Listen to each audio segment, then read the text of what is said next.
Welcome to GraceStory Podcast. We're here to connect you with education, resources, and community that equip you for the journey of restoration.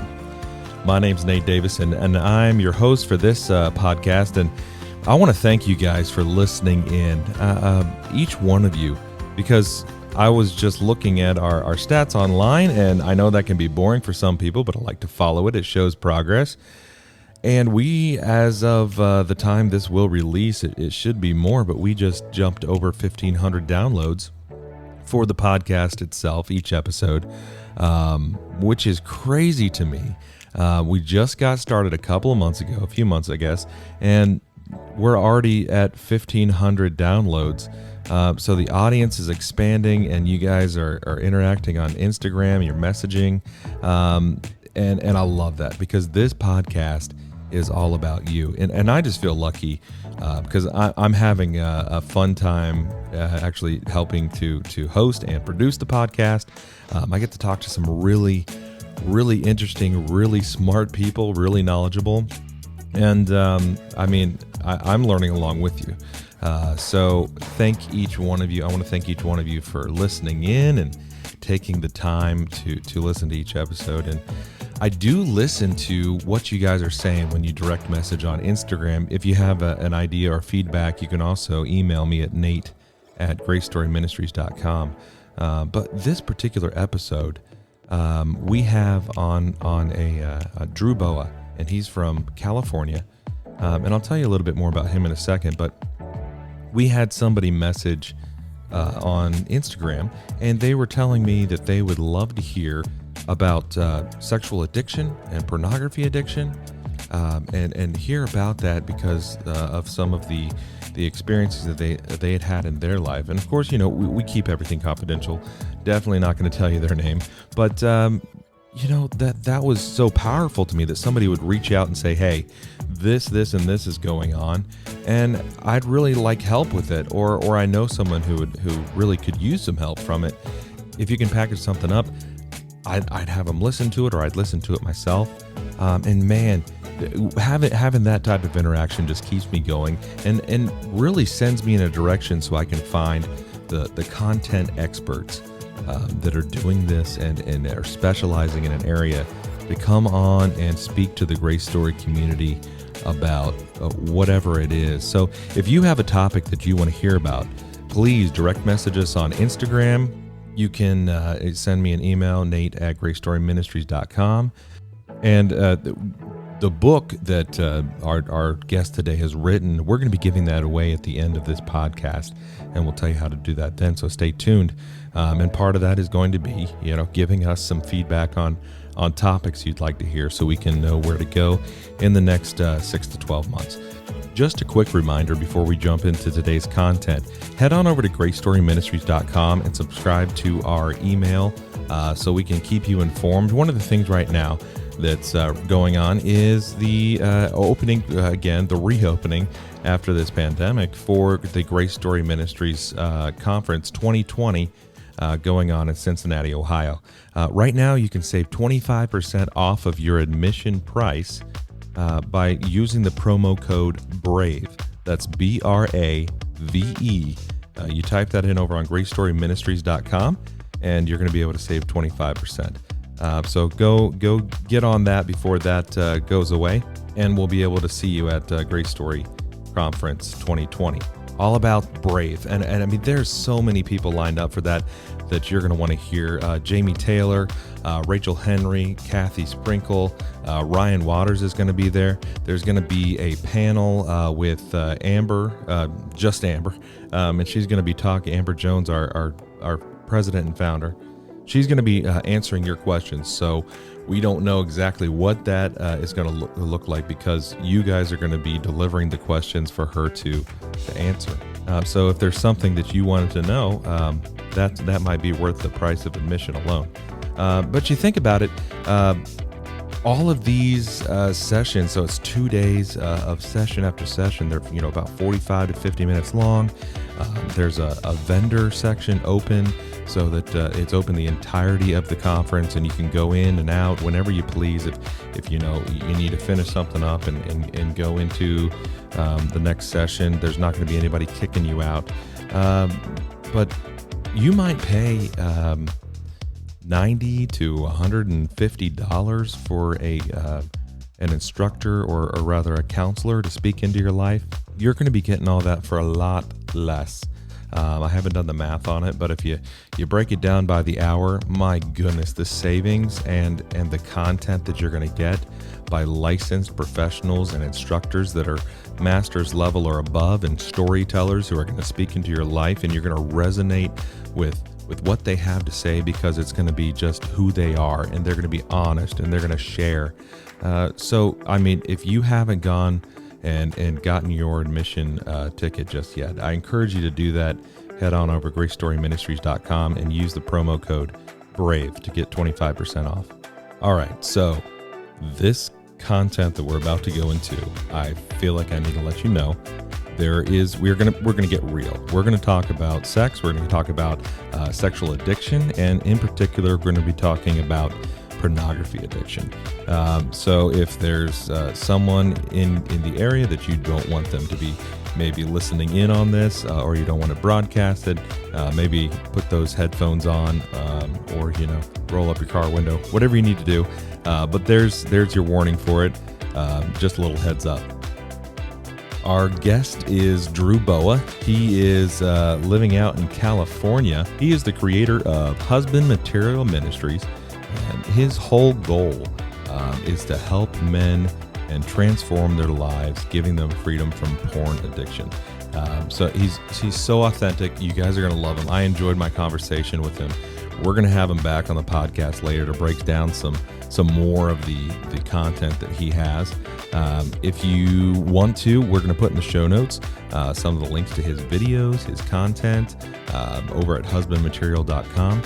He's also an author. He wrote the book Redeemed Sexuality, Healing and Transformation in Community. We talked to him about that book on this episode, but we're going to be giving away that book here at the end of the podcast.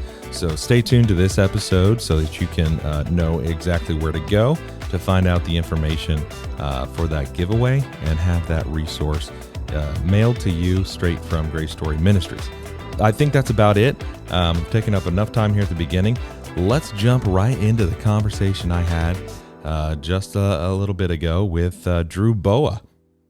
All right, Drew, first of all, thank you so much for coming on the podcast today. It is a pleasure, and you're up bright and early out there in California. That's right. Pacific time zone, West Coast, best coast. I am not a morning person. We were chatting in the pre-show about this. Not a morning person. I work nights, so I know this is normal for you, but thank you for coming on. I just wanted to start by kind of giving people a background, because we'll put the link to your website and some of your resources in the show notes. But what's your story? How did you move in this direction? Yeah, I was a kid who loved Jesus and hated porn, but I couldn't stop my sexual behavior no matter how hard I tried. So masturbation became a source of self-hatred, and especially struggling with a sexual fetish. So not just porn in general. In fact, nobody watches porn in general. There are always very certain specific triggers that appeal to us. And so for me, I was never attracted to traditional porn. I liked something different, something I didn't understand. And for 10 years, I never understood why I liked what I liked sexually. And it was on a journey of healing that God showed me my sexual fantasies were actually showing me the deepest desires of my heart. So when that clicked for me, everything changed, and porn lost its power in my life. And that was 5.5 years ago. And ever since then, I've been completely free from all unwanted sexual behavior and helping other guys get those same results. That, first of all, that's awesome. I want to go back to it just a little bit deeper in it. You talked about there was some things behind it. You alluded to that. What do you mean about things behind? Because honestly, when I think about that type of urge, or so, it's just something guys. You hear people say it's just something guys do. The world would have us think that. What was behind it for you? What is behind it? Well, for each of us, it's different. behind every struggle with pornography, behind every reaction and overreaction we don't understand, there is a little child who needs love. Yeah. And for me, there was a 13-year-old boy who had moved so many times between different countries when I was a kid. And when I was 13, I moved from Toronto, Ontario, Canada, where I was attending a small private all-boys school, to a massive public school in Dallas, Texas, and lost everything I loved in life. Um, and my parents were not really there to support me. And so during this horrible, traumatic move, my sexuality was beginning to emerge, and my development got stunted right there. And that's really when porn and sexual fantasies came into my life, was in middle school, and ultimately became my pacifier for this pain that I didn't even realize I was feeling.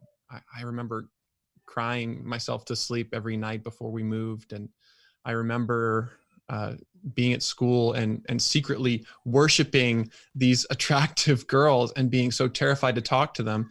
And my attractions, my arousal became fixed, and it never developed past then. Never had some kind of normal dating experiences of encountering girls, encountering my own sexuality in a positive way. And so my growth became stunted at that point, and porn was the pacifier that kept me as a sexual child. Pornography as a pacifier. First of all, for a male, that word pacifier, I think, can sound like something you don't want to be associated with. Like, I'm a man, I don't need a pacifier. Yeah. So I like your wording there. But it sounds almost like that was your safety, your go-to, your comfort place. Exactly. And this is what everyone in the world needs to understand about porn. Primarily, it's being used as a solution for the deeper problems. It's not the primary problem. It's the symptom of deeper problems, and it's the solution I'm turning to in order to not have to deal with those deeper things, in order to run away from them, in order to soothe myself, in order to make the pain stop. In the absence of care, nurture, intimacy, pleasure, beauty, goodness, porn becomes a cheap substitute. And like a pacifier, it's consistent. It's always there. Sure. In some ways, it'll be more loyal than a parent. Wow. It'll be more loving than a girlfriend. And also, it's not human. It's not real. Well, that makes so much sense, because pornography can be, it's rampant and it's diverse, and it can be whatever you want it to be. Yeah, having it more, it's something stable in a way. It's not healthy, certainly, but Right. it's something that can be stability in your life. And it sounds like you're saying too, it's treating a symptom of something deeper. Yeah. So it's not a healthy substitute for a true dealing with that symptom, but even just dealing with the symptom isn't going to be enough, even if it's not pornography. So it's obvious you have passion for this topic. Oh yeah. Where does that passion come from? Your story, or from a person, or where does that come from? Yeah, that passion comes from my story of healing, and especially because for me, it's not a battle anymore. Most porn recovery ministries out there are encouraging you to fight the battle for purity, overcome, be a warrior. And I actually hear that feeding and encouraging kind of a shame-based attack on my sexuality. That in our culture, we have two options, usually: sexual release, releasing my sexuality, hey, whatever, or sexual repression. I'm going to try to shut it down. I'm going to try to avoid my sexual desires. I'm going to ignore them. I'm going to attack them. And so we often find ourselves at war with our sexuality, and that's part of the problem. I'm fighting against the pacifier when in reality, there's a little boy who needs love. And until I can address him, this war is only going to make things worse. Well, you're not wrong, because I remember a book from my teenage years, and I hope I get the title right, but Every Man's Battle. Yes. I don't know if you've heard of that, but well, yeah, and Every Young Man's Battle. I remember when I was a young boy, my mother bought me a copy of that book, put it on my shelf, and didn't tell me anything. I just found it on my shelf. That's passive. Yeah, exactly. And I didn't get a lot of sexual support, guidance from my parents, large part because of shame over their stories. And so Every Young Man's Battle and Every Man's Battle promoted this kind of sexual repression, military mindset, which puts you in an endless, frustrating, exhausting battle where I'm trying hard to be pure, but all it takes is one defeat, and I feel like I'm back at the beginning. Rather than avoiding the battle altogether by addressing the roots, going deeper. And when I can find the little Drew who is stuck, whose sexual development was stunted, I can help him grow up. He can outgrow his pacifier and put it down. And it doesn't need to be a battle anymore. And that's what I love about what God's done in my life. It's not a stressful thing anymore. It's not a constant duel with temptation. It's maturity. It's growing up. It's becoming a sexual adult. And when you can do that, the battle's over. So I want to be clear to listeners, because I feel like there might be some people out there that are listening to what you're saying and saying, "Nah, no, there has to be a battle." I mean, there's stuff on billboards and the ads that drop on your even if you're not looking for it, it's gonna find you. So I don't think what you're saying is that you're not going to be tempted. I don't think what you're saying is, those things won't come about. But can you help me understand a little bit more what you mean by there won't be a battle? All right, I want to give you a really vivid example because I want to stop talking in theory.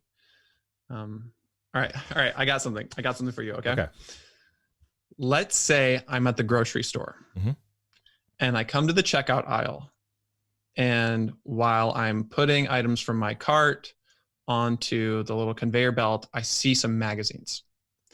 These magazines are so annoying to me. Some of them are quite sexually explicit. Sure. And let's say I see a celebrity on that magazine, not wearing very many clothes, and this is somebody who I've masturbated to in the past. So it's a trigger for me. In that moment, I feel a little bit of arousal. I have a few options. I can enter into a battle mentality. Either I'm going to overpower this sexual temptation by slapping a Bible verse on it, or by trying to think about something else. I'm going to either enter into a fight, flight, or freeze mentality, which is ultimately a response in the brain based on fear. Another type of arousal. Another type of arousal, right? Your heart starts beating fast. Your palms are sweating. Your eyes are darting back and forth. Your face turns red. I mean, there are very physical signs of this response in your brain when your amygdala gets activated. So am I going to feed that by either trying to overpower this temptation or avoid it? Or can I have a different kind of response? If you've done your work of processing your story and your childhood experiences, then I can ask the question, why? Why is this so appealing to me right now? What is it doing for me? There are some different ways that I work with guys to get down to the roots and get down to the origin stories of why this celebrity might be appealing. First of all, what is it about her or him that is attractive to me? How does it make me feel? Let's say if I am looking at the celebrity and she or he is smiling at me and it makes me feel accepted, that there's something within me that feels safe about it. Then I'm going to ask myself, when have I felt unsafe? when have I felt rejected in the past? And see what comes up for me. And then I can start this relationship with that little boy who needs love. That's where it gets very practical, because it's not the mature, adult, grown-up Drew who is being lured in and enticed by this magazine cover. No, it's a much younger place within me. And I need to learn how to help him if I'm going to heal. First of all, you did not disappoint with a very powerful story, because I think that will be something a lot of people have gone through. But that makes a lot more sense, especially when you're talking about growing up, because when I hear your response of a mature adult to that temptation, that you said there's arousal there, a human reaction, which I think most people might stop there and say, I've already failed, I might as well go through with it.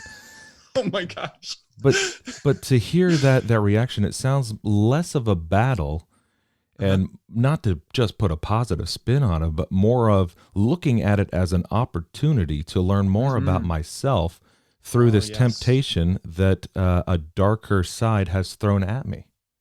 Yes. And actually to bless that arousal, right? Because what I just shared, the desire to be accepted, is from God. Like, that is good, right? The desire to be safe. Oh my word. We all have that because of how God made us, so that I don't have to curse that desire. I don't have to run away from it or try to repress it. I can bless it. I can embrace it. And then I can express it in a healthy way and be like, okay, where do I feel rejected in my life right now? Where do I feel unsafe in my life right now? Because maybe it's calling my attention like a prophet to something that needs to be addressed. And so I'm no longer having a fear-based response, but it's a love response. It's curiosity, it's compassion. And so in a sense, it's a battle because we're opposing the enemy who wants to steal, kill, and destroy. In a more important way, it's more about receiving the love of God. So I don't know where you're at with merchandise with your ministry, but bumper stickers with "Bless That Arousal," I could see just flying off the shelves. I'm writing that down. So during your journey, what was maybe the biggest challenge that you faced, whether expected or unexpected, and how did you work through that? Yeah, probably the biggest challenge I faced was graduating from college, where I felt like I had a ton of support. I had allies who were right beside me, brothers in Christ. I had mentors, guides. I had a structure, I had support system. And then I graduated into a desolate world of such a difficult life transition. And that was my biggest season of relapse.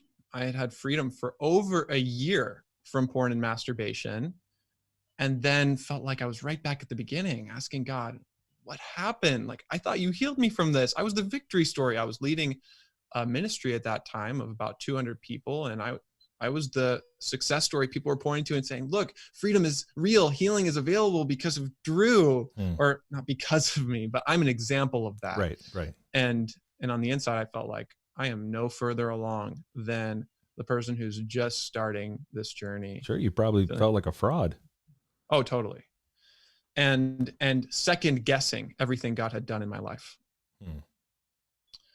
Well, as I discovered, in fact, I had grown and I had healed to a point. The difference was my circumstances were so much more challenging than they had been before. And they were triggering all these different places in my story that were coming up for me. So in that place, I realized if I can be free for a year and still go back to that old behavior, then how do I know a relapse is not right around the corner? Like, this battle can't be won. And that's when I began to do a lot more training, do a lot more research. I was just beginning to get to know Rebecca, who would become my wife. And that led me to so much learning and being free from the battle altogether. So now I don't have to fight anymore. And now I can have confidence about long-term freedom. That couples along with, I was looking at your website, and you say in your bio that God saved your marriage before it even started. What kind of prep work, and what do you mean by that? The prep work going into a marriage? My wife and I were going through pre-engagement counseling. Oh, yes. Which, Been there, done that. Lovely stuff. yeah, which I recommend because you want to decide and commit to this person, Right. knowing all of their potential reasons why you wouldn't want to marry them before you get Absolutely. engaged. Yes. Because like at that point, you're planning an event. And there's a lot of pressure to make it happen. So they gave us an assignment. I remember sitting on her couch and I was supposed to tell her all of the reasons why she might not want to marry me that she didn't know about. I was not asked that question. That sounds uncomfortable. Yes, we were supposed to share everything we appreciated about the other person and also what we see in ourselves that needs work. Wow. So I was staring at the carpet. I did not want to look her in the eyes. I couldn't breathe very deeply. My chest was tight. And I eventually told her about my most recent relapse. And she looked at me with compassion, with tenderness. And she would have had every right to feel hurt and to have misgivings. But the overwhelming grace and love that flowed through her in that moment changed me. And it showed me I need to do absolutely everything in my power to be 100% confident that when I take these wedding vows, I know I can keep them. And so while we were engaged, I went through some of my most significant healing work. I even quit my job at one point because I needed to do this research. And it was research that ended up becoming part of the book, Redeem Sexuality. Ultimately, it was during that time that I felt the most motivation to rebuild that support system that I had lost from scratch, to get training from clinicians, to travel the country, to read as much as I could, to watch all the videos I could. And that's when I began to find out that my sexual fantasies were not random, but they actually had roots in my childhood experiences. I want to talk about something you just said, because I feel like there's a lot of people out there that are listening that, as one of my college professors said, they're out there. It's just them and Jesus. And you talked about rebuilding a support structure. I mean, that's something you don't really share intimate things like this with. You know what? I'm going to go to the bowling alley, and whoever's in my league, they're my support structure. This is going to be great. How do you build or rebuild a support structure from scratch, as you put it? I had to find 3 types of people: allies, guides, and experts. Experts are easy to find. You can buy their books on Amazon. Sure, yeah. The greatest therapists and Christ-centered psychologists in the world have written really wonderful books that we can get for cheap. You can also listen to podcasts like this and get so much great information. Sure. But information doesn't necessarily lead to transformation. So you got to have some experts. You also need guides, people who are ahead of you on the journey, who are also willing to walk with you, to lead you on the same path that they have known. A guide could be a mentor. It could be a counselor. It could be a pastor. It's someone who has qualities that you want to develop. And in this case, for me, it was sexually healthy manhood and freedom from pornography. So I needed some mentors. I needed some guides. And I have an episode about how to find a mentor, because in fact, if you ask somebody, will you be my mentor? That becomes very awkward. And I don't recommend that. But there are some very, very easy tricks you can use to get people to accidentally mentor you. Well, there's also research out there that people don't feel up to the task. If they're not already mentoring people, right, they don't feel like they should be mentoring anybody, even though they have tons to offer. So right, which is one of the reasons why they might say no. So you got to find mentors and be crafty about it. And that's what I did. And I actually asked one of my college professors, will you mentor me? He said no. I kept inviting him out to lunch, and for the next 3 years, he functionally mentored me. Whether he wanted to or not, that's what. Yeah, it's. I mean, mentorship at its core is just a conversation with guiding to it. As you say, Yes. they're your guide. Yes. Maybe it's So reframing it to a mentor. Hey, will you just talk? I need to talk to somebody about this. Can you talk to me? yeah. Oh, that opens up the door so much more widely. It's like, of course, yeah, I can do that. And we need to ask for micro commitments, right? Will you mentor me sounds like a macro commitment, like, oh, I Yeah. don't know if I can fit that into my schedule, especially Good. if you have a lot going on, especially if you want to be mentored by somebody who's more of a public figure. That's never going to work. So asking for a micro commitment, that's huge. Also, just adding value, right? If I'm wanting to spend time with this mentor and I find out that he really likes bowling, or I find out what his favorite type of exercise is, or what his favorite type of food is, then I offer to take him to that place or do that thing together. Then it's, it's, gosh, what am I trying to say? It's more likely to work, right? That works. Well, and I think you're touching on something that, and it's Ken Coleman does this not about mentorship as we're talking about it, but he does talk about in his book Proximity Principle getting close to people of where you want to go and where you want to be, and I think that works here a little bit. But he also talks about it has to be genuine because those people, they're going to figure out real quick if you're just using them to get to where you want to go. So it's a relationship. So we've talked about allies, we've talked about mentors and guides. I also needed to rebuild my structure of allies. So you also need people who are in the same trench, in the same boat as you, who you are beside on this journey. Guides are ahead of you, allies are beside you. And so I started a group and found 7 allies who held me up during the difficult season of engagement. And there are so many ways to find allies. I have another video on that as well. That part is so critical, that you have someone who you're not paying to be there for you, someone who's not doing it because they feel like, oh, I'm his mentor. Actual genuine friendship and intimacy. That points to something that is core to the function of GraceStory Ministries, which is that community aspect. We really put an emphasis on that. We were not born, although a lot of us like to be alone most of the time, we are not born to do life alone. Yeah. If the listeners haven't already noticed in the show notes, we'll have some links for Drew, but his videos are phenomenal. He's already made reference to a couple of those. One of your resources is the Redeemed Sexuality. Is it a workbook? It's got 12 sessions in it, so I guess it'd be a workbook. Can you tell me a little bit more about that book and those 12 sessions? Yes. So that is a workbook, which is what I would have liked to have in college. It's designed for men or women, and it replaced the former curriculum we were using, which was called Lust-Free Living. And Lust-Free Living, where you share your story with somebody, they called it your lustimony. Sorry, that sounds so cheesy. Yeah. We needed something better. Yeah. And Redeemed Sexuality was what we got. And it's focused on 3 things: vulnerability, identity, and intimacy.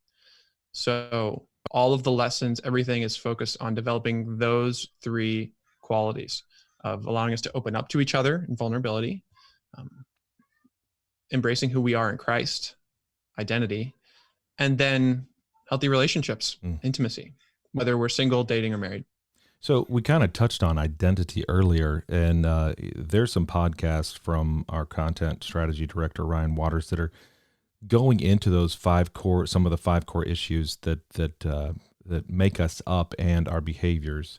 But going back to that first part, confession, in that first part, you talk about in the book, and more specifically, effective confession. Can you dig down on what that means? Because honestly, with a background in the church, confession sounds terrible. I have memories of the garbage can at the front of the church, and everybody bring that thing that is just keeping you back, and or public confession. If you have to confess something, come on up. Let's bear one another's burdens. And I'm just you just want to slide down in the pew and disappear into the earth. But then you also feel like man, I better come up with something to confess real quick. Otherwise, I'm going to look less spiritual. So Mm, when you talked about effective confession, what is that? How can confession be effective? yeah. Well, well, I actually hate the examples you provided because Me too. Me too. they're so shaming. Yeah.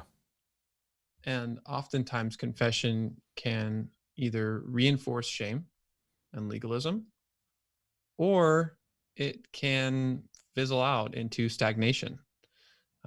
You get this a lot with so-called accountability groups, people showing up every week talking about, oh, I messed up, I failed last night. Yeah, me too. Well, at least God loves us. Mm. And so it can also go in the opposite direction of lowering standards. And and so confession by itself doesn't transform. What we need to do in order to obey what the Bible says about confess your sins to one another and pray for each other so that you might be healed is we need to practice some of the core principles that make confession really work. And that's what I talk about in the book, 7 levels of effective confession. One of them is doing it in a safe context, right, with a person I can trust, having some level of safety, privacy, confidentiality. Another one would be going deeper than just the behavior. Um, Sometimes people are not even ready to confess the specific behavior, like I masturbated or I watched pornography. Even that still falls short of that excavation of looking into why, like what's going on down there, what's the background, like what events and experiences led up to this. What was that magazine cover that you saw, who was on it, what did it do for you, what came up for you, what experiences from your life are coming to the surface, and then from there being able to bring the love of God into contact with the places where we actually need it, um, in our hearts, going into the shame, the fear, the isolation, the anger, the anxiety, the apathy, the numbness. Like that is all underneath whatever it is we're confessing. And so for confession to be effective, you have to get below the symptom down to the roots. And also, another key part of effective confession is not casually referring to it on a text message 2 weeks later. That is kind of insulating you from the felt emotions. It's most effective when I'm reaching out to somebody in the moment of arousal, in the moment of feeling triggered, in the moment when there's nothing I'd rather do than take my mind off of it and sexually act out. That's when we need each other. That's when confession can really become sacred. Man, that is so good. Um, and of course, we're going to have the link to your book in the show notes. So you can get it on Amazon. But I love the word that you used there. You used excavation, Mm-hmm. which to me, I love words because if I'm just saying you need to dig deeper, that's kind of more quick and violent in a way. Let's dig, dig, dig. Excavation. If you're on an excavation site and you're going through the old bones of your past, you're being Yeah, careful to preserve the evidence. I love that. You're being careful to preserve what can be transformed and redeemed. Mm. And you're using a brush and you're careful and you're digging around it. It takes time.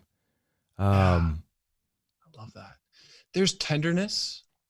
It's delicate. It's holy ground. Our stories are the stage where God brings redemption. And so I completely resonate with what you're saying. And this is so different from the typical porn recovery approach. Be a warrior, be tough. For many of us, it's easy to be tough. Being tender, that's a skill, that's a Christ-like quality. Doesn't come quite so easily. and it makes sense that you wouldn't. Confession is being vulnerable, being Yeah. open. It would make sense that you do that in a safe way. Right. And this is where we need to make a couple of distinctions. Number one, confession is not only about sin.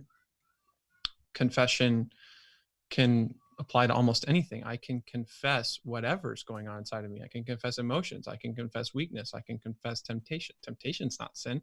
I can confess also goodness, beauty, love. I can actually confess in Greek homologeo, same word. All right, let me. I'm not going to talk about the Greek. That's too much. All right, It's fine with me. Okay, so basically, the word confession in Greek, homologeo, means to say the same thing. That my words match reality. And so, if I'm being honest, I can actually confess so much more than just sin. I can look at you and confess, hey, Nate, here's how I see Christ in you. Like, wow, the Holy Spirit is showing up in this way that I see in you. I've seen growth in you. I've seen progress in you. So part of confession is not just owning my sin, it's also affirming one another. And this is something which we need to do in our groups and in our accountability and everything, is to call out each other's goodness, each other's growth, each other's progress. We're usually highly aware of our sin and shame and not so aware of the ways that we are changing. Like God is at work. He is doing things. And so in confession, we need to balance out confessing the negatives with affirming one another, building each other up as we're called to do in Scripture. I love that. I love that, the confession of reality, because that if you just leave it at that, it can go either way. This is how it is. And that is exactly what confession is about. It's about being real. We can be real about so much more than just our faults and our failures. And we need to be. I can be real about the way my family has affected me. I can be real about times when I feel conflict with you or with someone else in my life. I just feel like this is, you asked about my battle plan at one of the podcast questions was about my battle plan. And I have my battle plan here. Awesome. And the biggest two words on this battle plan are be real. I love that. So just before we get into your battle plan, excuse me, because that's a big part of what I wanted to talk about.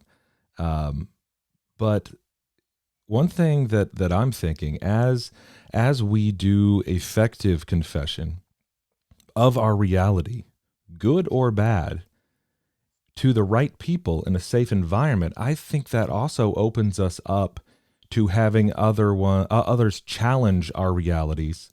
Mm-hmm. And say, hey, that's not how I see it. Yeah. Whether that's good or bad, and break down delusions or reinforce what is good within our reality. Amen. You just changed the whole concept of confession for me, by the way, just thinking through that. So, okay, let's move to, because you talk about a battle plan, having a battle plan in this one of these 12 sessions. Can you tell me two parts, and we'll come to your battle plan as a second part, but how do you develop a battle plan? This is kind of funny because earlier in this conversation, I talked about being free from the battle, right? How it's not a battle. And yet I need to have some kind of structure and sequence for what I'm going to do with my life. Yeah. So this concept, Brandon Hilligoss, he's our creative director. He talked to us on an episode about developing creative capital. And what he meant by that is taking time to put creative solutions in your tool bag. So for problems you haven't even discovered yet. And it sounds like that's kind of where you're moving with a battle plan.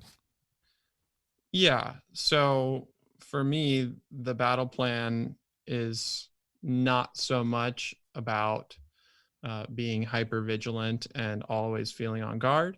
It's more about when there's an emergency, or even when there's not an emergency, what are the life-giving rhythms and rituals which I need to make sure I am following in my life. So how do you develop that? You can read Redeem Sexuality to get more, but just for now, I'll say there need to be disciplines of abstinence and disciplines of engagement. So disciplines of abstinence would be things I'm going to stay away from because they're not optimal for me. They're distractions for me, or they're dangerous for me. Disciplines of engagement are the activities that are going to fill me up, that are going to give me life, that are going to keep me on the center of the path that I'm on. So you can think about it this way. Disciplines of abstinence would be like guardrails on the path. Mm-hmm. Disciplines of engagement would be like conveyor belts that keep me going forward. And ultimately, when it comes to sexuality, a lot of people end up focusing more on the guardrails, on what to avoid, on what I need to stay away from, when really, in order to gain a lot of ground, in order to gain momentum towards freedom, wholeness, towards pursuing what God made us for, we would do better to stay in the center of the path and to ask, okay, what am I pursuing? Who am I becoming? And some of the things that keep me on that path are reading my Bible first thing in the morning, on exercising at least every other day. The biggest part of it is being real. Yes. On true confession, as we talked about. And when I'm in a situation where I'm feeling especially triggered or I'm at risk, then I need to call one of my allies and pray. I might also use some of the other tools in my toolbox, like the floss method or the feeling wheel or the faster scale, to help me understand what the heck is going on in my heart right now. So I don't think we have time to break down those 3 tools you just talked about, but is there a place where people can go and find those tools? Yes, there is an episode I just did called 3 Proven Power Tools to Prevent Relapse. And that episode talks about those 3 tools specifically. Okay, Drew, we're running out of time here a little bit, so I think we're going to need to have you back at some point. I hope you're up for that. Totally. But let me ask you this: someone who's out there, they're hiding in their porn addiction, and they don't know what to do next. Speak to them directly, and can you give some guidance there? Yes. Baby steps, my friend. You don't need to try to look for perfection right away. What's most important is not perfection, but direction. And one baby step you can take in the right direction would be to find some allies.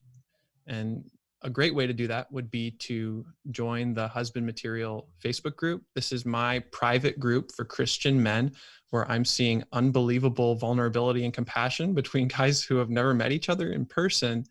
It's a very safe place where you can open up, where you can get questions answered, where you can access resources, groups, individual professionals. So that's at husbandmaterialmen.com.